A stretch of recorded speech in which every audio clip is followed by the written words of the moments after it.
आप सबका यहाँ बहुत बहुत स्वागत। थोड़ा शांत हो जाएं, शांत हो जाएं। पिछले साल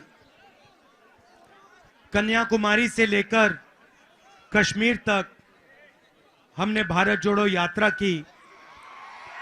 4000 किलोमीटर और हजारों लोगों से मेरी बातचीत हुई। हर प्रदेश में, अलग अलग डिस्ट्रिक्ट्स में, अलग अलग भाषाओं में, और सब लोगों ने एक ही बात कही कि जो हिंदुस्तान है वो नफरत का देश नहीं है, वो मोहब्बत का देश है, भाईचारे का देश है। और रास्ते में लोगों ने मुझे 2-3 चीजों के बारे में हर स्टेट में पूरे रास्ते बताया। पहली बात कि आज के हिंदुस्तान में युवाओं को रोजगार नहीं मिलता है,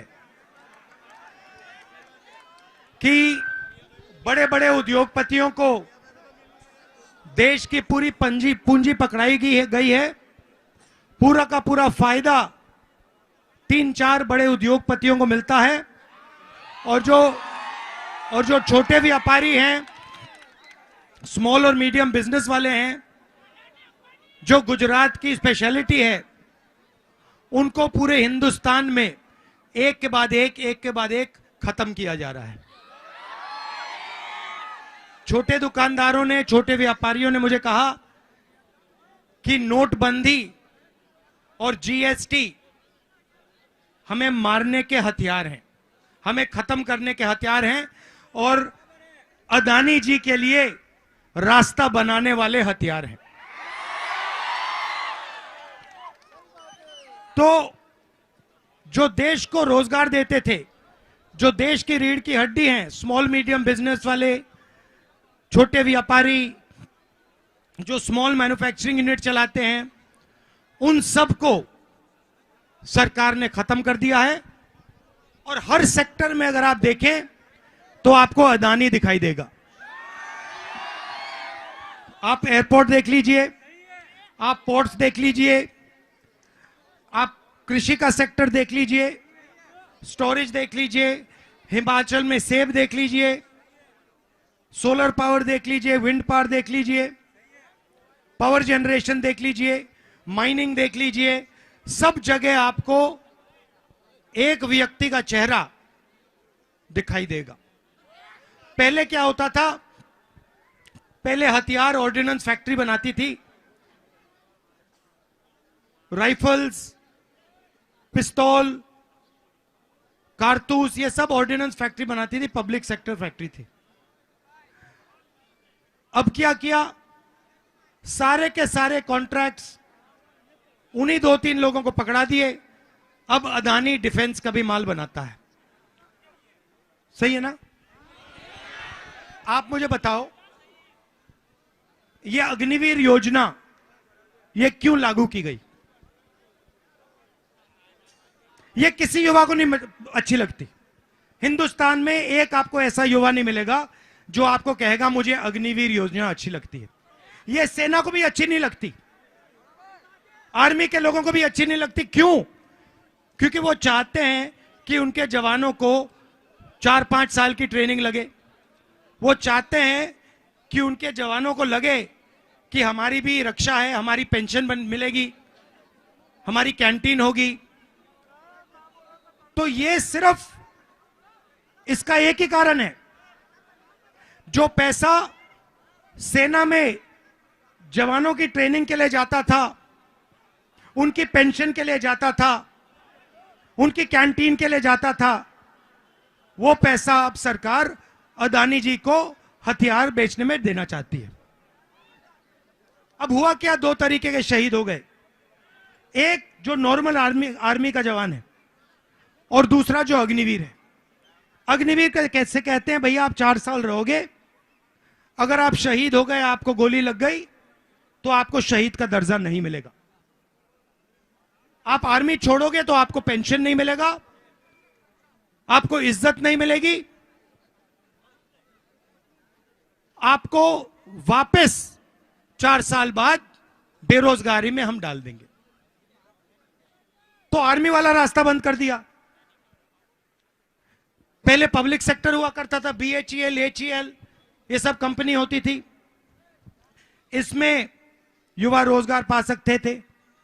इनको एक के बाद एक, एक के बाद एक के बाद बेच रहे हैं। तो आपके जो रास्ते थे बेरोजगारी से निकलने के, उनको ये बंद कर रहे हैं जहां भी देखो। तो हमने कल राजस्थान में कांग्रेस पार्टी ने 1-2 अनाउंसमेंट किए। पहला अनाउंसमेंट कि 30 लाख सरकारी नौकरियां हैं जो आज खाली पड़ी हुई हैं। 30 लाख।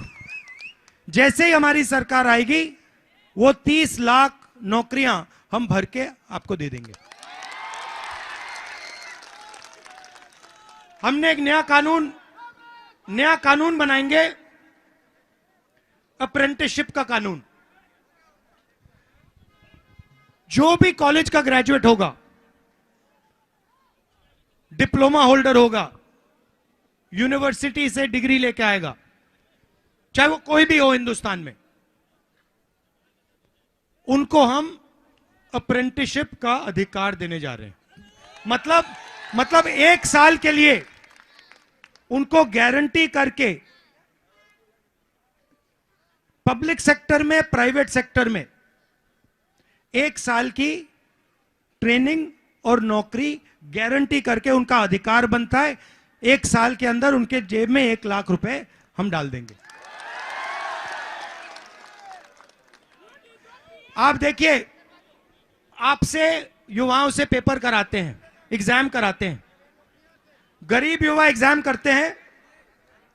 जिस दिन आप एग्जाम भरने जाते हो उस दिन 2-3% अमीर बच्चे अपने मोबाइल फोन पे ईमानदार बच्चों को एग्जाम दिखा देते हैं कि ये देखो तुमने पढ़ाई की, हमारे पास तो पेपर लीक हो गया। तो हम एक नया कानून लाएंगे जो ये जो पेपर की आउटसोर्सिंग हो रही है, टेस्टिंग की आउटसोर्सिंग हो रही है, चेकिंग की आउटसोर्सिंग हो रही है, इसको हम बंद कर देंगे। सिर्फ सरकारी संस्थाएं एग्जाम दे पाएंगे। और अगर किसी ने पेपर लीक करवाया तो उस पर जबरदस्त कार्रवाई, कानूनी कार्रवाई एकदम हम शुरू कर देंगे। तो यह हुई बात बेरोजगारी की। मेन सवाल यह है कि 90% लोग खेती करते हैं, मजदूरी करते हैं, ईमानदारी से काम करते हैं, और हिंदुस्तान में उन 90% को कहीं भागीदारी नहीं मिलती। आप बड़ी बड़ी मीडिया कंपनी देख लो,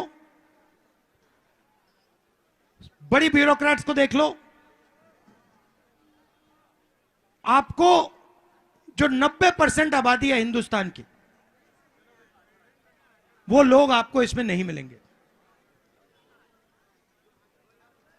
तो ये हम बदलना चाहते हैं कि गरीब व्यक्ति, चाहे वो किसान हो, मजदूर हो, छोटा दुकानदार हो, जो हाथ से काम करता है, उनके लिए भी बैंक के दरवाजे खुलें। आज क्या होता है, नरेंद्र मोदी जी ने हिंदुस्तान के सबसे बड़े अरबपतियों का 16 लाख करोड़ रुपया माफ किया है। 16 लाख, मतलब आप जानते हो 16 लाख करोड़ कितना होता है? आम आदमी समझ ही नहीं सकता ये 16 लाख करोड़ कितना होता है। मैं आपको बताता हूं, 65,000 करोड़ रुपए, 65,000 करोड़ रुपए में 1 साल का मनरेगा चल जाता है।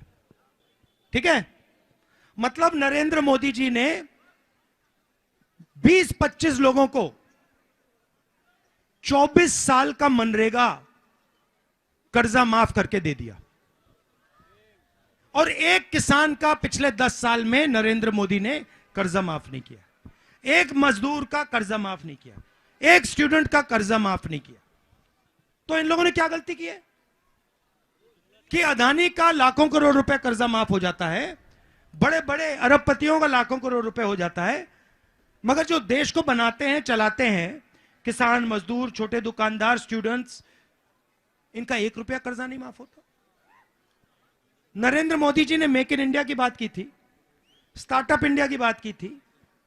कितने स्टार्टअप दिखे आपको? कहीं है?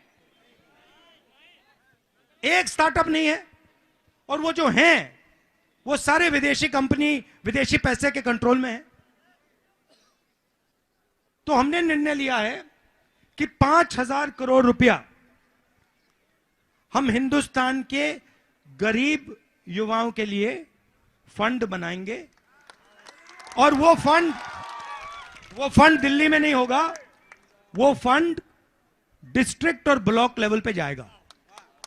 मतलब स्टार्टअप कंपनी शुरू करने के लिए किसान के बेटे, मजदूर के बेटे हर डिस्ट्रिक्ट में 10 से 20 करोड़ रुपए उनके लिए हम भेज देंगे, ब्लॉक में और डिस्ट्रिक्ट में। तो यह फर्क है हम में और उनमें। हम लोगों को जोड़ने का काम करते हैं, वो नफरत फैलाते हैं। हम गरीब लोगों की मदद करते हैं, वो 2-3 बड़े बड़े उद्योगपतियों को हिंदुस्तान का पूरा धन पकड़ा देते हैं। आप सब आए, इतने प्यार से आपने मेरी बात सुनी, आप सबका दिल से बहुत बहुत धन्यवाद। जय हिंद।